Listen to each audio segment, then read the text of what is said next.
Ibihe byiza ndetse n'umugoroba mwiza kuri mwese mukomeje kubana natwe mu makuru n'ibiganiro tubategurira kuri uyu muyoboro gatanu kuri gatanu. Ni amakuru ari kugarukaho hirya no hino ku butaka bw'uburasirazuba bw'igihugu cya Kongo, mu karere ka Afurika y'ibiyaga bigari, hakurya y'ishyamba rya Kibira ndetse no hakurya y'inyanja ngari. Ni amakuru ndibuze komera ku ruzinduko rwa General Muhoozi Kainerugaba, ni umugaba mukuru w'ingabo za Uganda, yasinyiye kwa Tshisekedi amasezerano mashya y'ubufatanye hagati ya UPDF ndetse na FARDC. Igisirikare cya Uganda UPDF n'icya Repubulika ya Demokarasi ya Kongo FARDC basinyanye amasezerano mashya y'ubufatanye. Ese ni amasezerano ari mu ruhe rwego? Ni ayahe masezerano bamaze kuba bashyiriraho umukono? Ndaza kandi kukubwira ko Perezida wa Leta Zunze Ubumwe za Amerika Donald Trump yavuze ko amasezerano y'amahoro hagati y'u Rwanda na Repubulika Iharanira Demokarasi ya Kongo ngo ari intambwe ikomeye cyane yatewe, ndetse Donald Trump ngo atewe ishema n'aya masezerano. Ndakubwira rero ibyagiye bigarukwaho ndetse n'iby'aya masezerano, kuko Donald Trump yabwiye ibinyamakuru bitandukanye ko atewe ishema no kuba hari intambwe ishimishije yatewe muri uru rugendo rw'aya masezerano, kandi nawe ngo afitemo uruhare rukomeye cyane. Ndaza kandi kukubwira Donald Trump ko yavuze ko bigoye kuba yasaba Israel guhagarika intambara, ko biba ari ihurizo ko kubisaba umuntu uri gutsinda ku rugamba. Ndaje mbikubwire ndetse nkubwire na byinshi yagiye atangaza, ni ibintu bikomeye cyane mbona byanatunguye benshi. Ni nako Trump yavuze ukabona ko ngo ibintu bikwiye kugenda. Yavuze ko ngo yishimira bikomeye cyane igihugu cy'u Rwanda, avuga ko ngo ari kwishimira uburyo kiri kwitwara mu biganiro biri kubera i Washington DC muri Leta Zunze Ubumwe za Amerika. Ndaza kuva kuri ibyo ngibyo nkubwira amakuru menshi cyane ari guturuka ku ngabo za SADC ndetse n'igisirikare cya Afurika y'Epfo muri rusange. Umugaba mukuru w'ingabo za Afurika y'Epfo General Rudzani Mamfwanya yatangaje ko ingabo z'iki gihugu SANDF ziteguye kongera gusubira muri Repubulika ya Demokarasi ya Kongo kuharwanirira n'umutwe wa M23 mu gihe cyose bazaba babisabwe. Ndetse magingo ya Tshisekedi ari mu mikoranire na SANDF mu buryo bukomeye cyane yo kuba iki gisirikare cya Afurika y'Epfo cyagaruka gufasha FARDC guhangana n'umutwe wa M23 ariko bitakitwa SADC. Uyu mujenerali rero yabitangaje ubwo yaganiraga n'abasirikare ba kiriya gihugu baheruka gutaha bavuye mu mujyi wa Goma na Mubambiro, aho babaga kuva muri Mutarama uyu mwaka ubwo batsindwaga n'umutwe wa M23 mu mirwano yasize M23 inafashe uyu mujyi wa Goma. Ndakubwira rero ibyo Afurika y'Epfo iri gutangaza ndetse na byinshi biri kugenda bigarukaho, kuko hari n'amakuru avuga ko igisirikare cya Afurika y'Epfo cyaba cyamaze cyangwa kimaze iminsi cyarohereje ingabo n'ibikoresho i Bujumbura mu gihugu cy'u Burundi, bari kwitegura kwinjira hano Uvira guhangana n'umutwe wa M23 ukomeje gukomanga kuri ino teritwari mu buryo buremereye cyane. Ndaza kukubwira uko ku kibuga cy'imirwano byifashe magingo ya ngaya, nyuma y'uko FARDC ihawe za burende zigera kuri 30 zo guhangana n'umutwe wa M23. M23 nayo yamaze kuba imanura abandi basirikare bakomeye cyane hano muri Kivu y'Amajyepfo bo gufata ino teritwari ya Uvira, ndetse ndakubwira n'imirwano iri kubera muri santere ya Minembwe ndetse no mu nkengero zaho. Mubwira ibiri kubera ahitwa Bijabo muri teritwari ya Fizi, n'ubundi ni mu birometero bike uvuye mu mujyi wa Baraka mu murwa mukuru w'ino teritwari. Ndaza kandi kukubwira ko Repubulika ya Demokarasi ya Kongo ntiyifuza ko abanyarwanda bafashwe bugwate na FDLR bataha. Ese barabashakira iki? Dore ko harimo n'amakuru avuga ko Repubulika ya Demokarasi ya Kongo aba bafashwe bugwate b'abanyarwanda yaba ishaka kubinjiza muri FDLR mu buryo bukomeye cyane. Ibi byose ndetse n'ibindi nakubwiye, reka nze mbive imuzi n'umuzingo gatanu kuri gatanu. Reka mbahereze ikaze n'abasabe gukora subscribe bwe mutarayikora, kugira ngo tuye tubana mu makuru n'ibiganiro tubategurira kuri uyu muyoboro gatanu kuri gatanu. Ngende sanze Fredel muri akantu ku kandi ikaze. Reka munyemerere mpere kuri Generali Mamfwanya wa SANDF.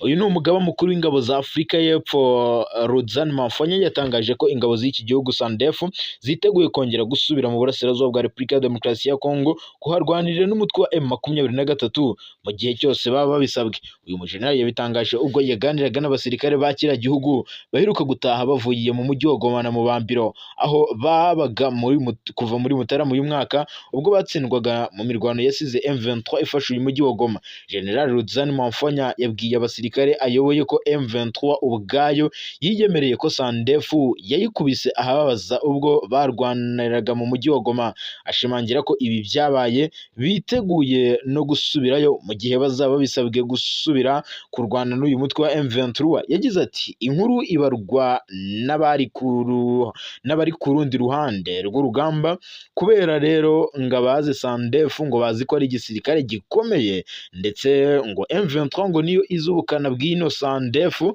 ngo kuko barahanganye. Ni umujenerali mu ngabo za, ni umwe mu bakomeye cyane wagiye ashyira hanze aya makuru yagiye atangazwa n'umugabo mukuru w'ingabo za Afurika y'Epfo General Rudzani Mwamfanya.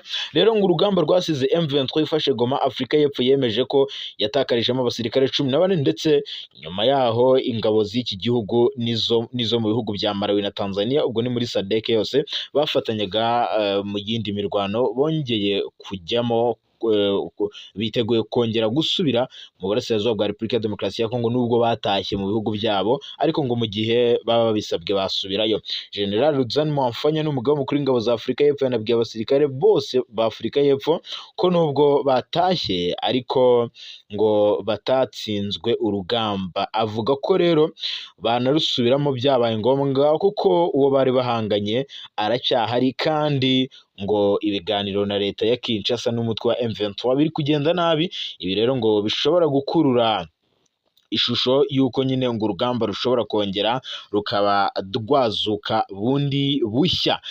Ibi rero birashimangirwa n'ubundi FARDC n'ibitwaro karundura karahabutaka iri kugura, harimo n'izi burende mbona yagiye igeze ahitwa za Lubumbashi, iziguze muri Leta Zunze Ubumwe z'Abarabu. N'ubundi birashimangira ko FARDC cyangwa Repubulika ya Demokarasi ya Kongo, Tshisekedi ndetse n'Amasunzu bakiteguye urugamba mu buryo bukomeye cyane, kuko izi ntwaro karahabutaka karundura mbona zageze ahitwa Lubumbashi ho muri Katanga ziri guhabwa rero abasirikare kugira ngo bakomeje kuzikoresha, ndetse ngo bazitorezeho uburyo bazahangana n'umutwe wa M23 mu gihe kiri imbere. Ibi rero birashimangira ko n'ubundi imirwano ishobora kuba igiye kongera gusubukurwa bundi bushya, kandi karahabutaka muri teritwari zitandukanye. Rero izi za burende zibarirwa muri 50 ngo nazo zamaze kugezwa ahitwa Ikisangani ndetse na Kindu mu ntara ya Shopo. Ibi ngibi rero biri kongera kugaragaza ko Tshisekedi agiye kongera guhangana bikomeye cyane n'umutwe wa M23. Reka munyemerere nkomereze ku masezerano y'u Rwanda na Repubulika ya Demokarasi ya Kongo. Donald Trump ngatewe ishema n'intambwe yatewe, avuga ko rero ngo aya masezerano y'amahoro hagati y'u Rwanda na Kongo ngamuteye ishema. Ni yabitangaje rero ko hari intambwe ishimishije yatewe mu rugendo ruganisha ku mahoro hagati y'u Rwanda na Repubulika ya Demokarasi ya Kongo, ku gusinya amasezerano y'amahoro mu minsi mike iri imbere. Ku ya 18 Kamena 2025 nibwo itsinda ry'impuguke hagati y'u Rwanda na Repubulika ya Demokarasi ya Kongo ryasoje ibiganiro by'iminsi 3 byaberaga muri Leta Zunze Ubumwe za Amerika, byasize impande zombi zemeranije ku ngingo ngari zigize aya masezerano y'amahoro. Ku ya 27 Kamena 2025 nibwo Washington DC ba minisitiri w'ububanyi n'amahanga b'ibihugu byombi basinyaga aya masezerano, banemeza ko aya masezerano ari ay'amahoro koko. Nyuma yo kuri iyi tariki itarigeze imenyekana, abakuru b'ibihugu bazahura, ariko iyi tariki ntiratangazwa nyine baganire ku bijyanye n'amahoro ndetse n'ituze, ndetse n'ibijyanye n'ubukungu mu karere ka Afurika y'ibiyaga bigari. Perezida wa Leta Zunze Ubumwe za Amerika Donald Trump yabwiye abanyamakuru ko igihe ibiganiro bimaze kugera kure, ndetse ngatewe ishema no kuba hari intambwe ishimishije yatewe mu rugendo rw'ayo masezerano. Ati tuzasinya hanyuma duhagarike intambara. Ati ni iby'agaciro kuri njye ku biganiro uruhare ndi kubigiramo. Ati ndashimira Vice Perezida J.D. Vance n'umunyamabanga wacu muri Leta y'Ububanyi n'Amahanga Mike Rubio ku kazi keza ari gukora. Ati rero u Rwanda rumaze igihe kinini mu ntambara na Repubulika ya Demokarasi ya Kongo, ni intambara mbi cyane. Ati rero tugiye kugera ku mahoro hagati ya Kongo n'u Rwanda. Ati rero dutangire gukorana ubucuruzi hagati yacu ndetse n'ibi bihugu bindi mu gihe bizaba byiyunze. Trump rero avuga ko yabikoze hagati avuga ko yanabikoze hagati y'Ubuhinde na Pakistan kandi ko mu minsi mike igihugu cye kiza gutangiza kugirana amasezerano y'ubucuruzi n'Ubuhinde hamwe na Pakistan. Ati ni ibintu byiza, ati dushaka no kubikora hagati ya Kongo n'u Rwanda. Uti rero yanavuze ko rero intambwe yanatewe hagati ya Kosovo na Serbia, ibi bihugu rero bimaze igihe kinini nabyo birwana, ariko ngo ari kugenda nabyo acubya umwuka mubi uri hagati yabyo. Trump rero yavuze ko binagoye ko yasaba Israel guhagarika intambara. Ati rero biragoye kubuza umuntu uri gutsinda ku rugamba. Ati biragoye kuba wasubiza umuntu inyuma kandi ari gukubita umwanzi. Reka munyemerere nkomereze i Kinshasa. Ni umugaba mukuru w'ingabo za Uganda General Muhoozi Kainerugaba yasinye amasezerano imbere mu biro kwa Tshisekedi. Ni amasezerano mashya y'ubufatanye hagati y'igisirikare cya Uganda UPDF ndetse n'igisirikare cya leta ya Congo FARDC. Magingo ngaya isinywa ry'aya masezerano ryabereye mu ruzinduko umugaba mukuru w'ingabo za Uganda General Muhoozi Kainerugaba yagiriye i Kinshasa. FARDC yatangaje ko uru ruzinduko rw'uyu mujenerali usanzwe ari umuhungu wa Perezida Yoweri Kaguta Museveni akaba n'umujyanama mu by'umutekano, ngo ni urugendo ruri mu rwego rwo gushimangira imikoranire hagati ya UPDF mu kurwanya umutwe w'iterabwoba wa ADF NALU. Mu nama yahuje General Muhoozi Kainerugaba ndetse na mugenzi wa Repubulika ya Demokarasi ya Kongo Lieutenant General Julius Banza Mwilabwe, impande zombi zishimiye umusaruro umaze kugerwaho mu bikorwa bafatanya muri Operation Shujaa igamije kurandura umutwe w'iterabwoba wa ADF NALU urwanya ubutegetsi bwa Perezida Yoweri Kaguta Museveni. Ni ibikorwa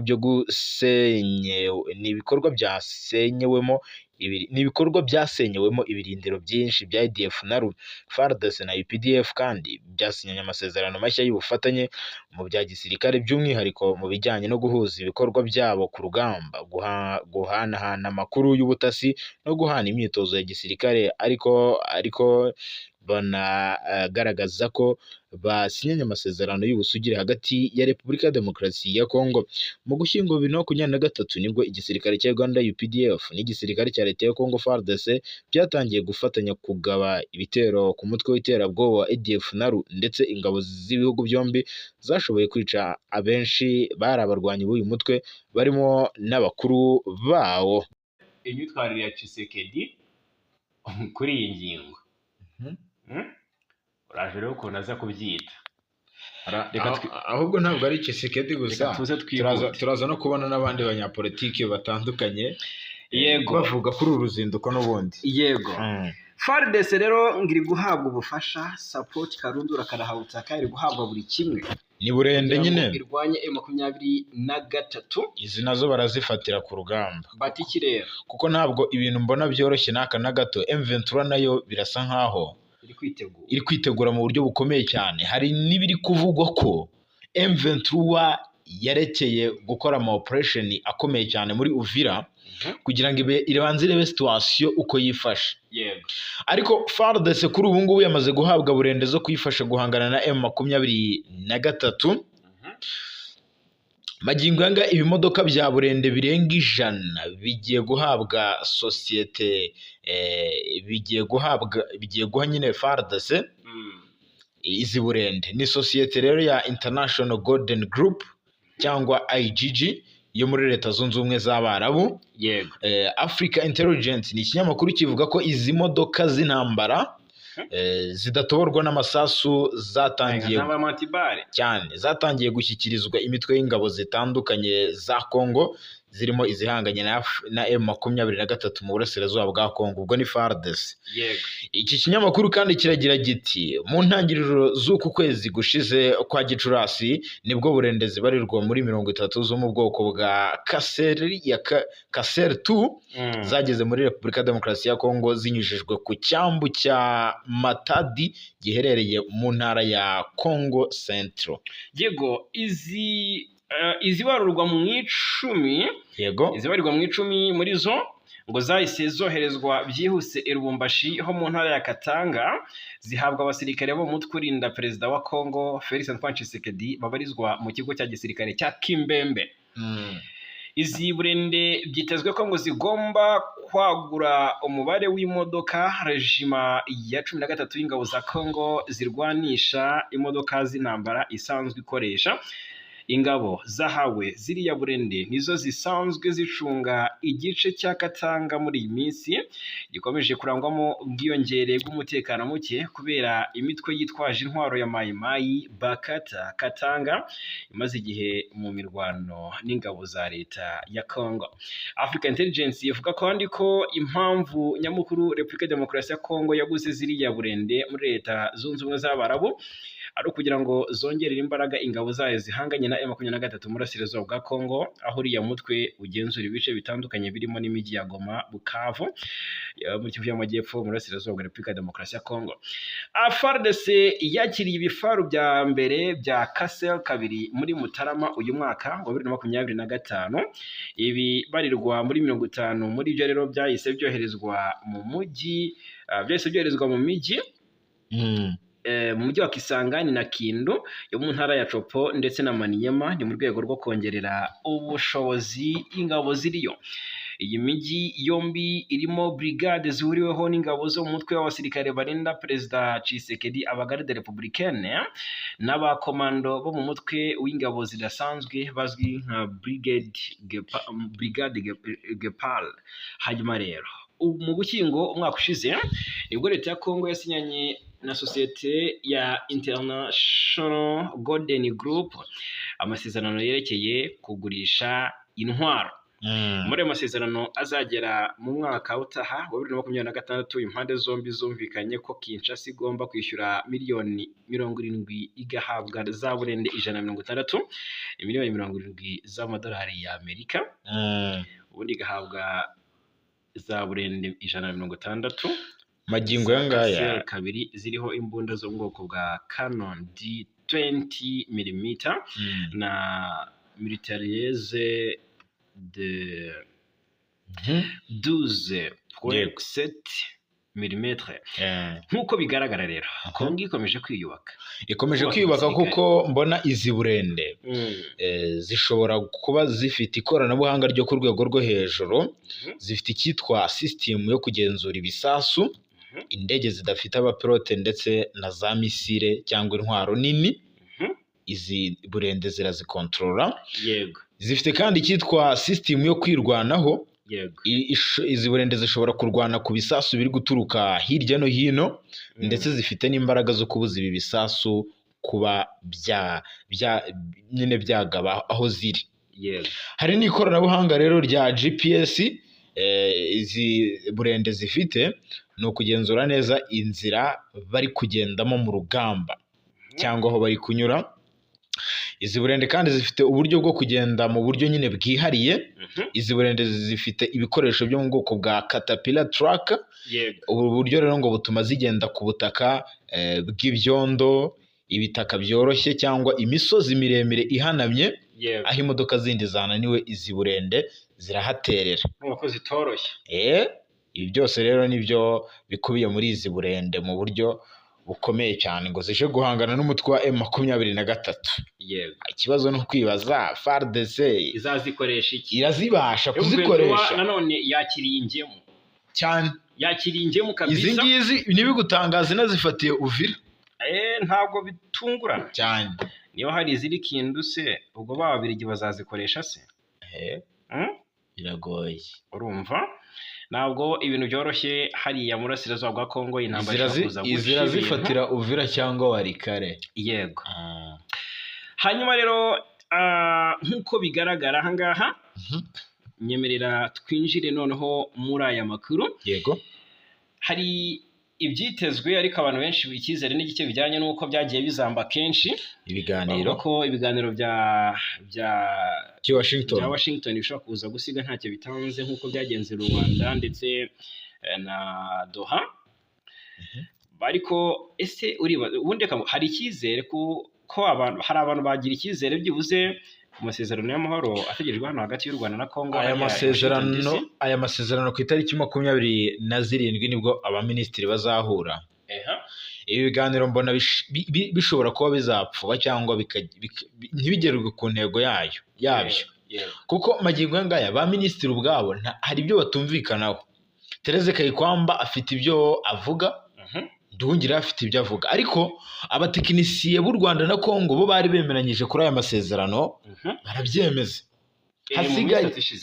Hasigaye ko ba minisitiri w'ububanyi n'amahanga nabo babyemeza bakabihuriraho, ubundi bakabitegura bakabishyikiriza i Washington igahita itumiza ba perezida b'ibihugu bombi, ubundi bagashyiraho umukono wa nyuma kuri aya masezerano. Ku rwego rwa ba minisitiri niho mbona aya masezerano ashobora kuzagoranira. Niho bishobora kuzagoranira. Mu by'ukuri rero abasesenguzi mu bya politiki baravuga ko kuba u Rwanda na Repubulika ya Demokarasi ya Kongo bigiye gushyira umukono ku masezerano y'amahoro ari intambwe ya mbere itanga icyizere ku kubona umuti w'ibibazo bimaze igihe hagati y'ibihugu byombi, ubwo babona ko nta gikoma mu nkokora iyi gahunda izagerwaho. Noneho rero mu ijoro ryo ku 18 Kamena 2025 guverinoma ya Leta Zunze Ubumwe za Amerika yashyize hanze itangazo rivuga ko inzobere z'u Rwanda n'iza Kongo zamaze iminsi mu biganiro ku bikubiye mu masezerano y'amahoro azashyirwaho umukono n'abaminisitiri b'ububanyi n'amahanga. Iri tangazo Bwana Jarimura ryagaragaje zimwe mu ngingo zikubiye muri aya masezerano, nko kuba ibihugu byombi byaremeranyijwe kubaha ubusugire bwa buri kimwe ndetse no gufatanya kurandura imitwe yitwaje intwaro. Ubutegetsi bwa Repubulika ya Demokarasi ya Kongo rero bumaze igihe mu mikoranire n'umutwe wa FDLR uhungabanya u Rwanda, unagizwe na bamwe mu basize bakoze jenoside yakorewe abatutsi mu Rwanda muri Mata 1994, ndetse bakaba barasabwe kenshi guhagarika imikoranire nawo, dore ko rero ari nawo muzi w'ibibazo biri mu burasirazuba bw'iki gihugu.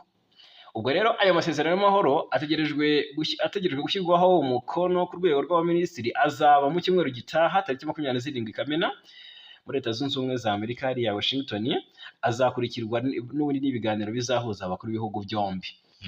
Maître Gasominari Jean Baptiste yabivuze avuga ko isinywa ry'aya masezerano bitanga icyizere kuko habayeho imishyikirano hagati y'ibihugu byombi baganira ku bibazo biri hagati yabyo, noneho urwego rw'impuguke z'ibyo bihugu rwashoboye kwiga ku masezerano azashyirwaho umukono n'abaminisitiri b'ububanyi n'amahanga ndetse n'abakuru b'ibihugu. Twavuga ko ari intambwe ya mbere kuko impuguke z'ibihugu byombi zashoboye kumvikana ku bizashyirwaho umukono. Ubutegetsi bwa Kongo Kinshasa bwakunze kugaragaza ko budafite ubushake bwa politiki mu gushaka umuti binyuze mu nzira z'amahoro, ndetse imyanzuro yagiye ifatwa kenshi bukagenda buyirengaho bugashyira imbere inzira z'intambara.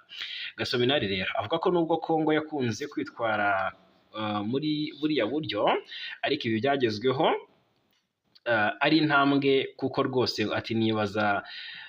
nibaza gusanga amahoro afitiye akamaro kurusha intambara, bagasanga bashobora kurangiza intambara biciye mu biganiro, kandi intambara zose zo ku isi zijya zirangira uku biciye ku meza y'ibiganiro.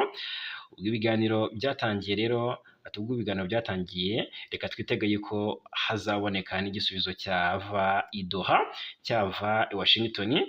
Rwose aho cyava hose icy'ingenzi abaturage bakeneye kubona amahoro, bakeneye kuba mu mahoro, icy'ingenzi bakeneye ni uko haba umutekano.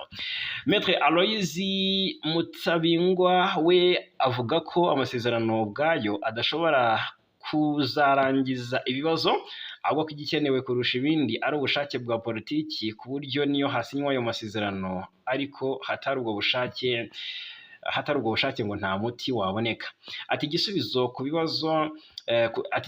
ku kibazo ni icyitwa amahoro. Kugira ngo amahoro aboneke ni ubushake bugomba kubanza. Hari inyandiko mu by'ukuri hari n'inyandiko zikunda gusinywa, hari izasinywe nyinshi imyaka myinshi, ariko mu by'ukuri ntabwo zatanze amahoro, kuko abazisinya iyo badafite ubushake bwo kugarura amahoro zihinduka inyandiko gusa. Icyakora abasesenguzi rero bavuga ko kuba ibiganiro byarinjiriwemo n'abahuza barimo Leta Zunze Ubumwe za Amerika na Katari, nabyo ngo bishobora kugira uburemere mu gushaka umuti w'ibi bibazo. Birumvikana cyane kuko Leta Zunze Ubumwe za Amerika zizi neza iki kibazo, kandi bazi neza uburyo cyanakemuka, barabizi neza, ahubwo bakabura impamvu yatuma bigera ku ntego yabyo nk'uko byitezwe, yego, kuko hazamo ikijyanye no kuba Kinshasa itubahiriza ibyo isabwa, hakazamo no kuba u Rwanda rugaragaza ko rubeshyerwa, hakazamo no kuba nyine ibi biganiro n'ubundi ubwabyo nabyo bitarahabwa umurongo ufatika wo kuba byatanga umusaruro, kuko magingo ngaya imishinga u Rwanda na Kongo bifitanye twagiye tuyigarukaho mu minsi ishize, yego, ni imishinga myinshi ku buryo aya masezerano abaye yashyizweho umukono bishobora kuzagira ingaruka nziza, yego, cyangwa bishobora kuzagirira akamaro ibihugu byombi. yego. Hanyuma ikindi twagarukaho ni uko yego Kinshasa irabizi yareze u Rwanda mu rukiko nyafurika, ariko uru rukiko rwo ntabwo rwari rwagatangaje niba rufite ububasha bwo kuburanisha uru rubanza Kongo yareze u Rwanda. Noneho umwanditsi w'urukiko nyafurika rw'uburenganzira bwa muntu ndetse n'abaturage AFCHPR yohereje ibaruwa muri Repubulika ya Demokarasi ya Kongo n'u Rwanda abamenyesha ko icyemezo cy'ububasha bwarwo urumva no kwemerwa mu rubanza rw'ibihugu byombi giteganijwe ku itariki ya 26 Kamena. Ubwo bategereze niba bategereze kuko nibwo yego kuko nibwo nyine bizakorwa, kuko magingo ngaya u Rwanda na Repubulika ya Demokarasi ya Kongo bikomeje gushotorana ubushotoranyi bukomeye, harimo rero no kuvuga ngo harimo ubusahuzi n'ubwicanyi bwakorewe ku butaka bwa Repubulika ya Demokarasi ya Kongo mu myaka 30 ishize. Uru rubanza rero rwakiriwe muri Gashyantare uyu mwaka ushize i Arusha muri Tanzania, mwaka wa 2024. Yego, niba ari rero y'urukiko igira iti Jerefiye arabamenyesha ko urubanza rwavuzwe haruguru urukiko ruzatanga icyemezo cyo kubasha no kwemerera, ruzatanga icyemezo ku bubasha ndetse no kwemerwa mu ruhame tariki ya 26 Kamena 2025 guhera saa 4 za mu gitondo ku isaha ya Arusha muri Tanzania GMT+3 ku cyicaro cyarwo Arusha muri Repubulika muri Repubulika yunze ubumwe ya Tanzania. Ubwo rero ngo nyuma yo guhangana hagati y'impande zombi ku itariki 12 na 16 Gashyantare mbere y'uko urukiko imbere y'urukiko ku bijyanye n'ububasha bw'urukiko bwo kuburanisha uru rubanza, ACHPR yafashe iki cyemezo ijya kugisuzuma iya Kinshasa na Kigali iminsi 8 uhereye kuri aya matariki kugira ngo batange ikirego cyabo ndetse n'andi makuru yose afatika mbere yo gufata icyemezo ku bubasha bwarwo. Magingo yanga rero mu gihe ikiburanisha aba banyamategeko bo ikiburanisha yego abanyamategeko bo mu Rwanda kimwe no ku munsi wa mbere batanze ingingo zerekana impamvu iki kirego cya Repubulika ya Demokarasi ya Kongo kidakwiriye kwakirwa, bagaragaza ko kuregwa na kuregerwa SHPR ngo bitaragera, yego, bitewe n'uko rero ngo izi nzira zitangwa n'inzego z'akarere ndetse n'amahanga zitarangiye gukoreshwa. Kigali yavuze ko iki cyifuzo cya Kongo gishingiye ahanini ku makuru yatanzwe mu binyamakuru, bityo bikaba byatesha agaciro kwizerwa ku bwunganizi bw'u Rwanda. Ubwunganizi bw'u Rwanda rero bwanasabye ko uru rukiko ruhagarika imirimo mu gihe hagitegerejwe icyemezo cy'urukiko rw'ubutabera rwa EAC mu rundi rubanza rwahuje ibihugu byombi. Yego, nk'uko bigaragara rero uruhande rwa Kongo rwo ruvuga ko rwose rwashingiye ku bimenyetso by'ibyaha byakozwe n'u Rwanda ku butaka bwa Repubulika Iharanira Demokarasi ya Kongo.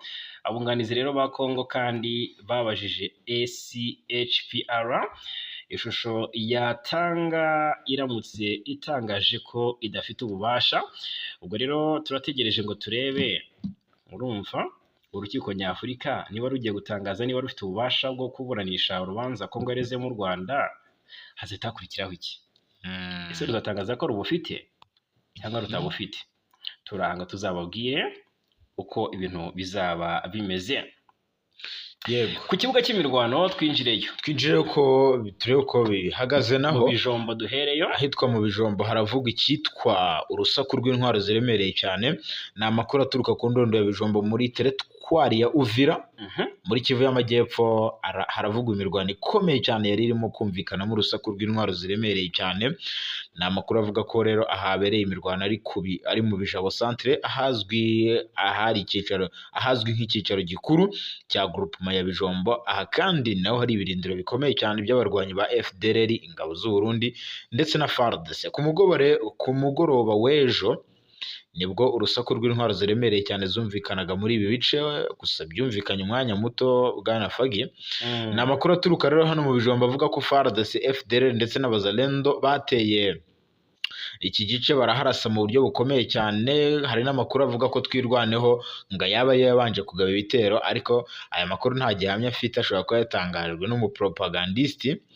Rero biravugwa ko kugeza ubu ngubu aka gace kongeye kugarukamo ituze. Ku rundi ruhande biranavugwa ko FARDC ngo yaba yikanze yonyine ari kurasagura amasasu, ariko kugeza ubu ngubu ntiharamenyekana urusaku rw'imbunda rwagiye rwumvikana hano, abagiye batangiza ibitero. Rero birazwi ko FARDC cyangwa n'abazalendo bajya bikanga bakarasa amasasu menshi yo gupfusha ubusa, yewe hakaba n'ubwo bokesha ijisho ry'ubarasa. Urumva rero magingo yanga ibi bitero biri mu rwego rwo kugira ngo bambure M23 ahitwa ku ndondo ya Bijombo. Kuva rero iyi ntambara yakaduka imaze igihe cy'imyaka 8 ibera mu misozi y'Umurenge miremire nyine. magingo aya Twirwaneho na M23 nibo bafite iki gice n'ubundi. Aha ni hafi yo mu aha Mutara yaretse ngo hari nubwo bakesha ijoro ryose barasagura amasasu adafite impamvu, bagakesha bugacya. Yego, hari nubwo rwose bokesha ijoro ryose. Yego, hanyuma mu Minembwe naho haravuga igitero cyerekeje mu Minembwe ngo gikomeye cyane. Tubwire. Mu Minembwe hano magingo yanga hakunze kugenda hagaragara ibitero bikomeye, kugeza nubwo FARDC yagiye iturutse indege za Kisangani, twagiye tubigarukaho. Rero aha haravugwa ibitero naho magingo yanga. Rero amakuru aturuka hano mu Minembwe muri Kivu y'Amajyepfo n'ubundi aravuga ko abahateye baturutse mu misozi yo kwa Mulima, ni muri teritwari ya Fizi, hari kugenzurwa n'ingabo za leta. Bikubiye rero mu butumwa bwa bugufi bwanditswe n'abaturage batangariza ibinyamakuru bitandukanye. Nk'uko rero hano mu Minembwe ni kimwe mu gice cyangwa n'imwe muri komine ikomeye cyane muri Kivu y'Amajyepfo irebwa n'ihuriro cyangwa iri kugenzurwa n'ihuriro rya Alliance Fleuve Congo ribarizwamo M23 na Twirwaneho. Iyi Twirwaneho rero na M23 bafashe igice tariki ya 27 Gashyantare 2025, hari nyuma y'uko General Rukundo Michel uzwi ku izina rya Makanika yaramaze iminsi atabarutse nyuma yo kugabwaho igitero cya drone y'ingabo za leta ya Congo FARDC. Uyu ko General Makanika niwe wahoze ari umuyobozi wa Twirwaneho kuva muri 2019 kugeza atabarutse muri 2025. Kuri ubu umutwe wa Twirwaneho uyobowe na Brigadier General Charles Sematama uzwi nk'intare batinya. Charles Sematama kabisa. Yego, ubutumwa bugufi rero twagiye twakira nuko kuva mu gitondo cyo ku wa gatanu tariki ya 20 Kamena 2025 nibwo umwanzi cyangwa aduyi yaturutse ahitwa kwa Mulima agiye gutera mu nkengero za hano centre ya Minembwe. Ahitwa Mukoko naho ngo hagiye hagaragara ibintu bikomeye, kuko aka gace ka Mukoko ni agace gaherereye mu burasirazuba bwa komine ya Minembwe. Hakaba kandi hari ingabo nyinshi za M23 ndetse n'ibitero bije bikurikira iby'ingabo za leta bagabye mu munsi yashize ahitwa Rugezi n'ahitwa Nyaruhinga. Nyamara bose FARDC, FDLR ndetse n'abazalendo basubijwe inyuma na M23 na Twirwaneho. Hari n'amakuru avuga ko rero ngo bamaze gukoranya ibindi bitero biremereye cyane, ndetse ubwo urusaku rw'intwaro ziremereye cyane n'izoroheje nizo zumvikanaga muri ibi bice bya hano mu Minembwe. Ibi rero n'ubundi biragenda bishimangirwa n'uko M23 nayo imaze iminsi ivuga ko ishaka gufata teritwari ya Uvira.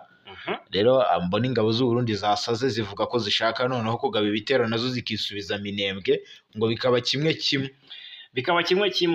Amakuru avuga ku musirikare wishwe n'abagenzi be azira ubwoko bw'abayamenye. Uvira yego ni umusuriyetona yitwa Innocent Muhuza bo mu bwoko bw'abanyamurenge wari umwe mu basirikare ba Repubulika ya Demokarasi ya Congo FARDC. Basanze aho yiciwe mu bice byo muri teritwari ya Uvira mu Kivu y'Amajyepfo, yishwe na bagenzi be azira ubwoko bwe, azira ko ari umunyamurenge nk'uko amakuru ava muri ibyo bice abivuga. Ni amakuru akubiye mu butumwa bw'amajwi, aho ahamya ko rwose Muhuza wari umusirikare wa FARDC yishwe atemaguwe n'abandi basirikare nyuma y'uko babanje kumwita umunyarwanda. Ubutumwa bw'amajwi buvuga aya makuru bugira buti Muhuza baramwishe. Igitangaje Muhuza baramwishe. Igitangaje baramutemaguye nka kurya batemagura igitoki, barimo bamwita umunyarwanda. Ni ubutumwa buvuga ko uyu musirikare wa FARDC wo mu bwoko bw'abanyamurenge yiciwe i Luvungi mu gace gaherereye mu kibaya cya Rusizi ho muri teritwari ya Uvira mu ntara Kivu y'Amajyepfo. Ati twasanze aho bamutemaguriye hano i Luvungi mu kibaya cya Rusizi, bamwishe ku cyumweru ariko twatoye umurambo we ku wa kabiri. Uyu musirikare wishwe rero na bagenzi be azira ubwoko bwe ko ari umunyamurenge, ni mwene Burayi, ni wo mu nzu y'abasinzira b'abayira, ubwo nibwo bwoko avukamo. ngo yari asanzwe akorera i Luvungi, akaba yarabarizwaga muri batayo ya cadre. Si ubwa mbere abanyamurenge bari mu gisirikare cya Congo bicwa bazira inkomoko yabo, kuko ibyo byatangiye kuva mu mwaka w'1998 ubwo Kinshasa hicirwaga abasirikare barenga 100. Ibyo byagiye bigaragara rero na nyuma yaho, ndetse ubu muri iyi myaka ya vuba rwose byongeye gufata indi ntera. Benshi muri abo bicishijwe imihoro, abandi bagatwikwa, ndetse abandi bagahambwa babona. Byagaragaye Ifizi, Kamituga, Salamabila ndetse n'ahandi henshi hariya mu burasirazuba bwa Repubulika ya Demokarasi ya Congo. Ubwo tukivuga ku byabaye kuri uyu munyamurenge, urumva ibintu biba byabaye ibintu bibabaje cyane, bakora biteye agahinda cyane. Ariko Uvira n'ubundi ntabwo byabura ibyo bintu, kuko ni imwe muri teritwari zikomeye, kuko ni wo mujyi wa kabiri muri Kivu y'Amajyepfo nyuma ya Bukavu. Rero nawo kuba uvugwa kugiye gufatwa, ibyo ntabwo byabura kumvikana. N'ubundi ni umujyi ukomeye cyane, kandi hagomba kubamo ikikango gikomeye. Katogota se ho wamenye ibyaho? Katogota ngo iki? Katogota wamenye ibyaho? Kubanza bitoroshye. Mu bibogobogo se wamenye ibyaho? Reka Katogota ngari gutegurwa mu operation akomeye. Aha Katogota ibintu ntabwo byoroshye naho. Hari amakuru noneho aturuka mu bibogobogo, yego, avuga ku ngabo z'u Burundi, abasirikare basaga 300 b'u Burundi baherutse kugera aha ngaha. Ni abasirikare batari kuvugwaho rumwe, bahageze ku wa gatatu.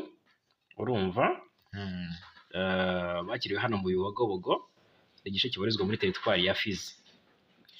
Biravugwa ko urumva aba basirikare b'u Burundi basanzwe bakorana bya hafi n'ingabo za Congo kuva mu mpera za 2022 mu rugamba barimo barwanya M23. Urumva ibyabo ngo ni akamaramaza. Reka urumva biragaragara ko izi ngabo zitazanywe n'amahoro, zije kugaba ibitero. Ni ibitero nta kindi, kuko bimaze iminsi abantu bahariya bibogobogo ngo ntago bazi icyatumye aba Barundi ntago bazi misiyo y'aba Barundi hano. Wazo Abarundi baturutse ngo baturutse hitwa Ibaraka, yego, muri Fizi. Yego, urumva bahitiye hano za Magunga, ngo nyuma baje koherezwa mu birindiro by'abahoze muri bino bice. Urumva ngo ni nko gusimbura bagenzi babo. Gusa mu bigaragara bari kugerageza ngo guca inzira zerekeza mu mujyi wa Uvira. Urumva biragaragara ko bari kwitegura ama operation Noneho barashaka kubuza M23 natwe irwaniye gufata Bibogobogo. Urumva yego, kuko ntago barayifata, kuko gufata Bibogobogo byafasha ku buryo bukomeye, byatuma rwose M23 igira amahirwe menshi yo kwigarurira Baraka. umurwa mukuru wa Fizi. Bitayiruhije rero aba Barundi bari kwirundayo kugira ngo baburizemo umugambi wa M23 wo gufata Bibogobogo, kuko ngo twirwana na M23 bari kure cyane.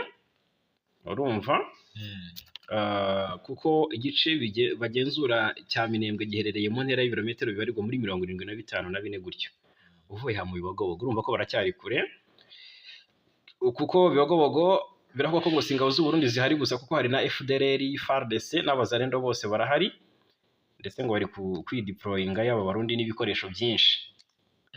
Bagiye ngo bafite amakuru ko M23 ifite umugambi wo kwerekezayo kugira ngo ibohore Bibogobogo. Yego, niko amakuru avuga. Hanyuma muri tugaruke hano muri Kivu y'Amajyaruguru, turebera hamwe amakuru aturuka i Goma, hariya mu mujyi wa Goma ufatwa nk'umurwa mukuru w'intara ya Kivu y'Amajyaruguru. Ni amakuru rwose atugeraho kandi navuga ko ntabwo ari meza. Urumva umujyi wa Goma? Yego, hano i Goma. Goma icyuzi giherutse kubayo ni iki? Baba bibuka rwose giherutse kuba mu mujyi wa Goma, uvuga uti giteye agahinda ni iki? Ni igitero aba FDLR baherutse kugaba, bakigaba mu bice bitandukanye bya hano mu mujyi wa Goma, komine Karisimbi. Hari inkuru ivuga ko mu mujyi wa Goma igipolisi cy'u Rwanda cyatabaye, ngo cyafashije kuzimya inkongi yakongoye inzu zisaga 20. Byabaye tariki 19. Abaturage rwose bakomeye amashyi ndetse bakoma n'akaruru k'ibyishimo ubwo babonaga imodoka ya kizimyamwoto y'igipolisi cy'u Rwanda iturutse mu gace ka Kahembe ije kuzimya inkongi y'umuriro yasenye inzu nyinshi hano muri uyu mujyi. Biravuga ko inzu zisaga 20 bwarasanze imfura ngo zahiye zigakongoka nyuma y'inkongi y'umuriro yadutse mu ijoro ryo kuwa 4 tariki 19 ku muhanda wa Rucuru mu gace ka Kahembe, komine Karisimbi mu mujyi wa Goma, nk'uko byatangajwe na Ibrahim Kabikire Maguru n'umuyobozi w'ako gace. Ngo umuriro urumva rero ko rwose ngo umuriro w'amashanyarazi ni wo wateje inkongi y'umuriro, bituma ingo nyinshi zifatwa zirashya, nk'uko inkuru dukesha mediacongo.net ivuga. Uyu muyobozi rero wabikomojeho yagize ati benshi mu baturage batuye muri Avenue Rucuru mu gace ka Kahembe baraye hanze nyuma y'umuriro wibasiye amazu yabo. Inkongi y'umuriro yatewe n'umuriro w'amashanyarazi. Twishimiye ko amakamyo yo kurwanya inkongi y'umuriro yatabaye, kuko iyo bataza ibyangiritse byari kuba bikomeye kurushaho. Kugeza ubu rero amazu agera kuri 20 yamaze gukongoka. Inkuru kandi ivuga ko nta buzima bw'umuntu n'umwe bwahagendeye. Cyakora uyu muyobozi wo mu nzego z'ibanze arasaba abantu bafite ubushake gutabara imiryango yibasiwe. Magingo aya rero hari n'andi makuru ari kuvuga ko Repubulika ya Demokarasi ya Kongo, abanyekongo bagera kuri 1 miliyoni ati ni impunzi. Kuri uyu wa gatanu tariki ya 20 Kamena 2025 isi yose nibwo yafatanyije mu kwizihiza umunsi mpuzamahanga w'impunzi, akaba ari nawo munsi washyizweho na Loni mu rwego rwo kuzirikana ubuzima bw'uburenganzira bw'abakuwe mu byabo n'intambara, ihohoterwa cyangwa izindi mpamvu zishingiye ku makimbirane. Yego, hanyuma ni umunsi mpuzamahanga mu by'ukuri nk'uko bigaragara. Repubulika ya Demokarasi ya Kongo iri mu bihugu bifite umubare munini w'abaturage bagizwe impunzi n'ibibazo bitandukanye, by'umwihariko intambara z'amoko ku mitwe yitwaje intwaro muri iki gihugu. Yego, ni imibare itangwa n'ishami ry'umuryango w'abibumbye ryita ku mpunzi HCR, rigaragaza ko rero abarenga 1 miliyoni aribo bamaze guhunga mu bihugu bitandukanye by'akarere ndetse no hanze ya Afurika kubera ibibazo by'umutekano muke n'intambara z'imitwe yitwaje intwaro. Nubwo rero ari igihugu gifite impunzi nyinshi zinyanyagiye hirya no hino, nyamara Kongo nayo ifite impunzi icumbikiye z'ibindi bihugu zirenga 500,000 zaturutse mu bihugu bitandukanye birimo Burundi, u Rwanda, Sudani y'Epfo, Central Africa ndetse n'ahandi. Ku ruhande rero rw'u Rwanda muri Kivu y'Amajyaruguru hakomeje kubera ibiganiro hagati ya leta y'u Rwanda ndetse n'iya Kongo na HCR bagamije kurebera hamwe uburyo impunzi zava cyangwa zinjira mu bihugu byombi zashobora gusubizwa mu bihugu byazo mu buryo butekanye. Uhagarariye by'agateganyo HCR muri Repubulika ya Demokarasi ya Kongo witwa Pierre Atsom yatangaje ko guverinoma ya Kongo yasabye ko haba indi nama ya komisiyo ihuriweho ipanze neza, ati kazabera i Geneve cyangwa i Addis Abeba bitewe n'uko imyiteguro izagenda. Mu gihe rero ibiganiro byasubiza impunzi mu bihugu byazo bikomeje rero biracyakomeje. HCR yo iravuga ko kuri 25 aribwo ngo abantu 177 bakomoka muri Kongo bari mu bihugu bya Afurika y'Epfo, Namibia, Burundi bamaze gusubizwa mu iwabo mu bufatanye na komisiyo y'igihugu ishinzwe impunzi CNR. Mu rundi ruhande hari n'impunzi zari muri Repubulika ya Demokarasi ya Kongo zashubijwe mu bihugu byabo, abarimo Abanyarwanda, Abarundi, Abanyekongo bari barahungiye mu bice bitandukanye basaga 4,000 bakaba bamaze gusubizwa mu byabo. Uwitwa Pierre Atsom avuga ko ibikorwa bikomeje kandi HCR ifatanyije n'inzego z'umutekano n'iza leta kugira ngo ibyo bikorwa bibe mu mucyo ndetse no kubaha uburenganzira bw'impunzi. Yemeza ko rero urugendo rukiri rurerure ariko ngo hari intambwe imaze guterwa.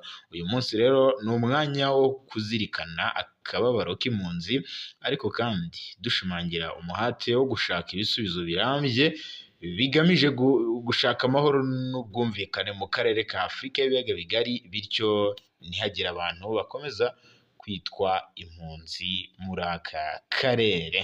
Mutarama hano mpaye amakuru nyeka gashobora kuza kuba ari amakuru akomeye cyane, nayampa ku buryo burambuye tuze kuba tuyakomozaho cyangwa se tuyagarukaho. Gusa mu bigaragara igisirikare cya Kongo hari umuvuno mushya kize ushobora gusiga rwose ibintu bitunguranye bikomeye. Yego, mbona ibintu byanakomeye kuko Kinshasa yakaniye rwose nyuma yo kwakira izi ntwaro, iravuga ko igiye kwivuna umwanzi. Hanyuma nyemerera noneho turebere hamwe Ingabire Victoire Umuhoza. Urumva ku munsi w'ejo yarafunzwe, yarafunzwe hanyuma ariko amara gufungwa. Ni inkuru twanagarutseho, nibwo RIB yamutaye muri yombi ku byaha birimo kurema umutwe w'abagizi ba nabi no gutegura ibikorwa bigamije gukurura imvururu muri rubanda. Itabwa muri yombi rye ryaje rikurikiye ibyavugiye mu rukiko rukuru ku wa 4. Reka rero tubabwire ibyo bakwiye kumenya ku iperereza ryatangiye gukorwa kuri uyu Ingabire Victoire. Ubwo rwasomaga icyemezo ku ya 19 Kamena 2025 rwategetse ko, ndavuga urukiko, urumva, ubwo rwasomaga icyemezo kuri wa 19 Kamena 2025 rwategetse ko iperereza kuri we ritangira ku ya 20 Kamena 2025. Mu rukiko havuzwe ko agomba gukorwaho iperereza ku byaha birimo gushyiraho umutwe w'abagizi ba nabi cyangwa kuwujyamo, gucura umugambi wo gukora ibyaha byo kugirira nabi ubutegetsi buriho cyangwa perezida wa repubulika, guteza imvururu cyangwa imidugararo muri rubanda, kurwanya ububasha bw'amategeko ndetse no kwigaragambya cyangwa gukoresha inama mu buryo bunyuranyije n'amategeko. Ingabire yakozweho iperereza nyuma y'uko abantu 9 barimo umunyamakuru wa Umubavu TV n'ikinyamakuru cya Umubavu Sengimana Theoneste bari kuburanishwa bakunze kumugarukaho cyane mu rubanza. Abaregwa bose rero bafashwe mu mwaka wa 2021 baregwa ibyaha bifitanye isano n'amahugurwa, ubushinjacyaha buvuga ko rwose yitabiriwe n'abari abayoboke b'ishyaka rya Dalpha Umurinzi bagamije kwigira hamwe amayeri bazakoresha mu guhirika ubutegetsi hadakoreshejwe intwaro. Ubushinjacyaha bwerekana ko abari mu nama bahurije ku mugambi wo guhirika ubutegetsi bahugurwa ku buryo butandukanye ngo bashobora kwifashisha muri uwo mugambi. Ngo ni amahugurwa bahabwaga n'abanyamahanga hifashishijwe igitabo cyitwa Blueprint for Revolution cyanditswe n'umunyaserbiya witwa ngo ni Sorja Popovic.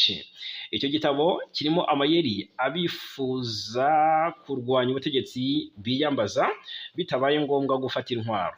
Ku meza y'ibiganiro rero by'abo bayoboke b'ishyaka ritemewe mu Rwanda riyobowe na Ingabire Victoire harimo ingingo zirimo kuririra ku bibazo bishingiye ku misoro y'ubutaka, ibibazo by'abamotari, ibibazo bya Kangondo n'ibindi bashoboraga kuririraho bigaragambya.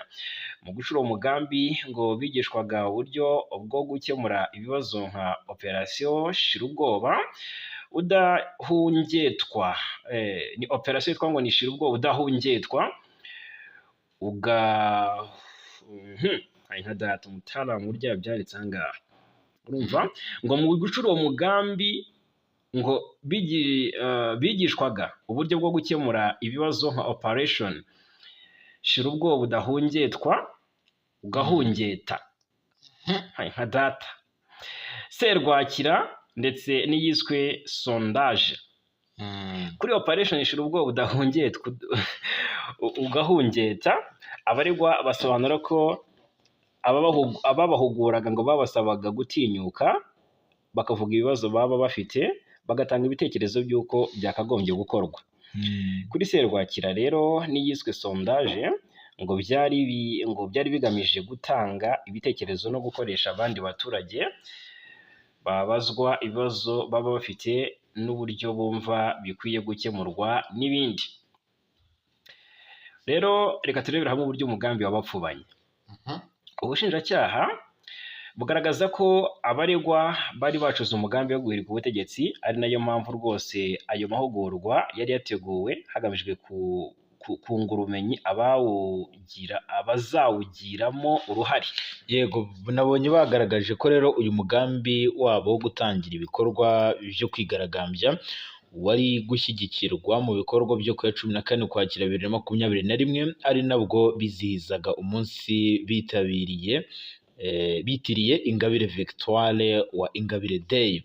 Umwe rero mu bari muri aya mahugurwa witwa Nzabandora Boniface niwe watanze ubuhamya, atanga amakuru ko ku rwego rw'igihugu rw'ubugenzacyaha yashimangiye ko abitabiriye aya mahugurwa bari bafite umugambi wo guhirika ubutegetsi. Avuga ko rero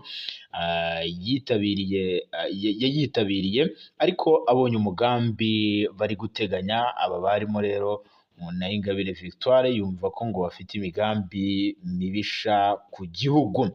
Rero amahugurwa yateguwe na Dalpha Umurinzi.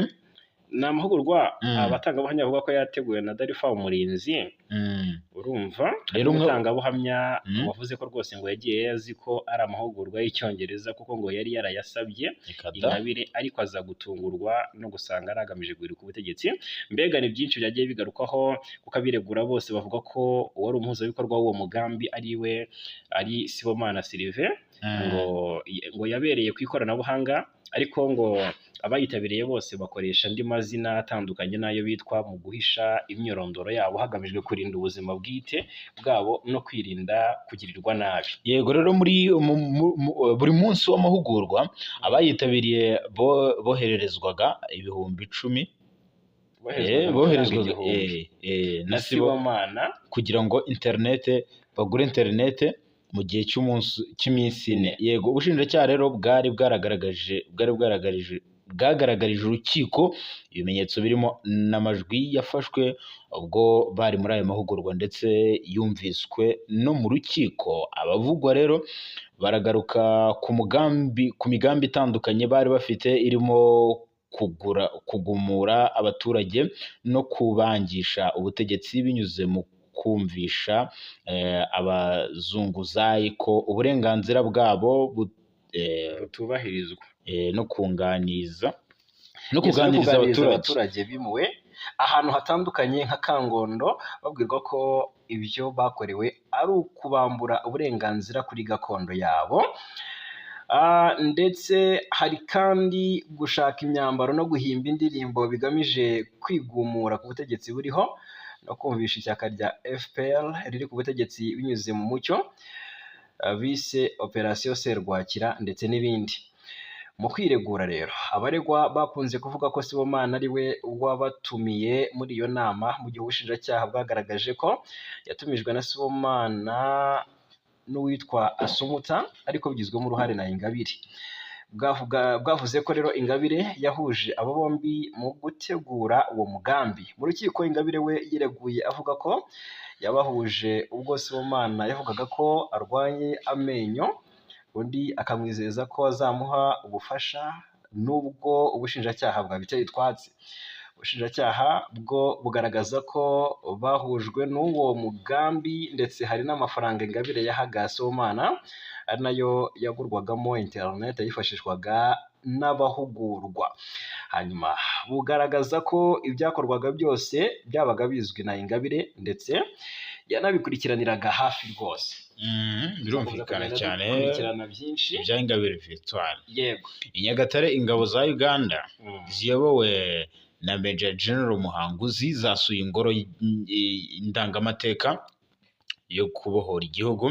Ni intumwa zaturutse mu gisirikare cya Uganda UPDF ziyobowe na Major General Paul Muhanguzi na komanda wa diviziyo ya kabiri y'ingabo zirwanira ku butaka mu Rwanda mu nama y'abayobozi b'ingabo zikorera hafi y'umupaka yabereye i Nyagatare mu ntara y'Uburasirazuba.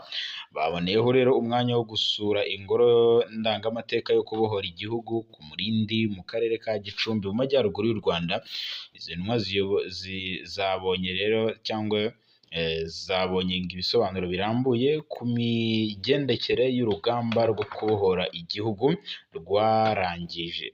rwarangije jenoside yakorewe abatutsi mu Rwanda 1994. Ikiganiro rero cyatanzwe kibanze ku ruhare rw'umuryango wa RPF n'ingabo zawo Rwanda Patriotic Army RPA mu rugamba rwo kwibohora ku ya mbere Ukwakira 1990 kugeza ku ya 4 Nyakanga 1994. Ingabo z'u Rwanda RDF n'iza Uganda UPDF ziri mu karere ka Nyagatare mu ntara y'Uburasirazuba kuva ku 18 kugeza ku ya 20 Kamena 2025 mu nama ya gatanu y'abayobozi b'ingabo zikorera hafi y'umupaka uhuza ibihugu byombi. Intego y'iyi nama no gusuzuma uko umutekano uhagaze no gukemura ibibazo bibangamiye imipaka no gushimangira umutekano ku mupaka w'u Rwanda na Uganda. Iyi nama y'iminsi 3 yanahuje abayobozi n'abakozi b'imitwe y'ingabo za RDF zikorera ku mupaka w'u Rwanda na Uganda bayobowe na Brigadier General Pascal Muhizi, komanda wa diviziyo ya gatanu ya RDF na bagenzi be bo muri diviziyo ya kabiri y'ingabo za UPDF Uganda ziyobowe na Major General Paul Muhanguzi hariya i Nyagatare. Yes, ngayo nguko rero reka tubashimire cyane. Ushimire cyane bwana Nsanzimfura Jarimura. Wakoze cyane nawe bwana Fagikaye Namura. Dushimire cyane abakunzi bacu. Amakuru n'ibiganiro byo nakagaruka.